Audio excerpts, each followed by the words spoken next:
Fifth class ఏవిఎస్లో 10th lesson చూద్దాము. సూర్యుడు గ్రహాలు. సౌర వ్యవస్థలో అన్నిటికన్నా పెద్దది ఏంటంటే సూర్యుడు.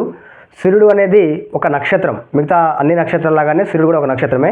అయితే అది భూమికి చాలా దగ్గరగా ఉండడం వల్ల మనకు చాలా పెద్దగా కనిపిస్తూ ఉంటుంది. అంటే సూర్యుడు అనేది ఒక నక్షత్రం. సౌర వ్యవస్థలో శక్తికి మూలం సూర్యుడు. 8 గ్రహాలు సూర్యుని చుట్టూ తిరుగుతూ ఉంటాయి. మనకు సోలార్ సిస్టంలో 8 గ్రహాలు అయితే ఉన్నాయి. ఈ 8 గ్రహాలు కూడా సూర్యుని చుట్టూ తిరుగుతూ ఉంటాయి.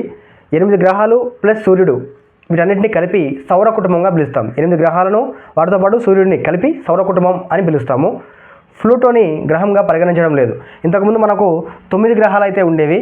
అయితే గ్రహాలకు ఉన్న నియమాలను అనుసరించి దాంట్లో ప్లూటో అనేది ఆ నియమాలను ఉల్లంఘిస్తుంది. అంటే గ్రహాలన్నీ కూడా దేని కక్షలో అదే తిరుగుతూ ఉండాలి. కానీ ప్లూటో మాత్రము కొంచెం కక్ష మారి వేరే గ్రహం యొక్క కక్షలోకి వెళ్ళడం జరుగుతుంది. అందుకే దీన్ని శాస్త్రజ్ఞులు ప్లూటో గ్రహం జాబితా నుండి తొలగించడం జరిగింది.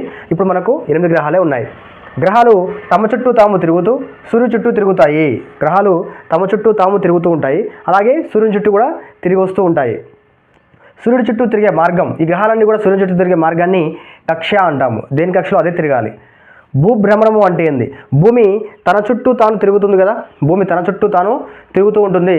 దీన్నే మనము భూభ్రమణము అని పిలుస్తాం. రొటేషన్. భూమి తన చుట్టూ తాను తిరగడాన్ని భూభ్రమణం అని పిలుస్తాము. దీనికి 24 గంటల సమయం పడుతుంది. అంటే భూమి తన చుట్టూ తాను తిరగడానికి 24 అవర్స్ అయితే పడుతుంది. దీని ద్వారా మనకు రాత్రి పగలు అనేవి ఏర్పడతాయి. డే అండ్ నైట్లో ఏర్పడేది దీని ద్వారానే ఏర్పడతాయి, భూభ్రమణం ద్వారా.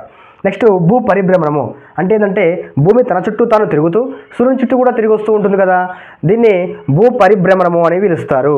ఈ భూ పరిభ్రమణానికి ఎంత సమయం పడుతుంది తెలిసిన వాళ్ళు కామెంట్ చేసేయండి. భూమి యొక్క సహజ ఉపగ్రహం వచ్చేసి చంద్రుడు. చంద్రుడు భూమి చుట్టూ తిరిగి రావడానికి 28 రోజుల సమయం పడుతుంది. అందుకే మనకు చంద్రకళలు అనేవి ఏర్పడుతూ ఉంటాయి. అంతరిక్షంలో ఒక గ్రహం చుట్టూ తిరిగే ఒక ఖగోళ పదార్థాన్ని మనం ఉపగ్రహంగా పిలుస్తాం. ఉపగ్రహం అంటే ఏంటంటే ఒక గ్రహం ఉంది, ఆ గ్రహం చుట్టూ ఏదైనా ఒక ఖగోళ పదార్థం తిరుగుతుంది అనుకోండి, దాన్నే మనం ఉపగ్రహంగా చెప్తాం. చంద్రుడికి స్వయం ప్రకాశ శక్తి లేదు. అంటే చంద్రుడు స్వయంగా సూర్యుడు వెలుగుతున్నట్టుగా చంద్రుడు స్వయంగా వెలగలేడు. సూర్యకాంతి చంద్రునిపై పడి ప్రకాశిస్తుంది.